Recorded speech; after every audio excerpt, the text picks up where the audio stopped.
Now, the CBS 21 Political Insiders with Rob Hanrahan.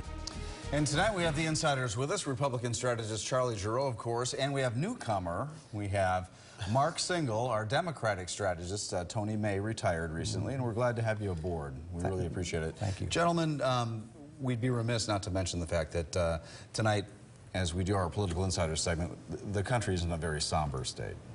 It really is, and there'll be plenty of times to sort out the issues and talk about recriminations, and I'm sure there's going to be all kinds of posturing going on in the weeks ahead. But for now, Americans should come together, and we should be concerned about the victims and their family, period. Yeah. Charlie. And Mark and I totally agree. The rush to politicize what happened in Las Vegas is callous, in my judgment.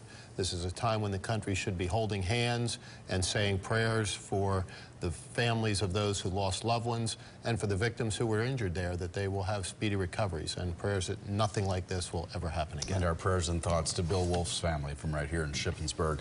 I think we all agree on that. I know we all agree on that. Let's talk a little bit about the state budget. Now, there's talk this week, and we're going to keep the segment short this time, but these closed-door meetings, Charlie, that are reportedly going on at the Capitol, where do you think they're headed, and are they going to accelerate the process? Yesterday, there was optimism early in the day that they could reach some sort of agreement.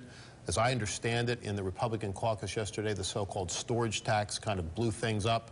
And so today, they're back to the drawing boards. They've got to come up with taxes that make sense. The storage tax, in addition to these energy taxes, the virtual tax, the gross receipts tax, the additional severance tax, didn't make sense. The storage tax thing has a whole lot of issues attached to it as well. Mark? That's right. One step forward, two steps back. But it really is the House Republican caucus that seems to be blowing up the train all the time. At some point, they're going to have to get to yes. They're going to have to say yes to some kind of revenue enhancement. That's going to mean some kind of taxes. Now, I'm willing to talk about what that might be, but you cannot simply dig your heels in and say, no more taxes, because that stops the progress. In the light of what's going on, I'm not going to let you guys get into it about taxes on this day. You're going to, of course, hear more from our political insiders Sundays right here on CBS 21. Please join us for Face the State.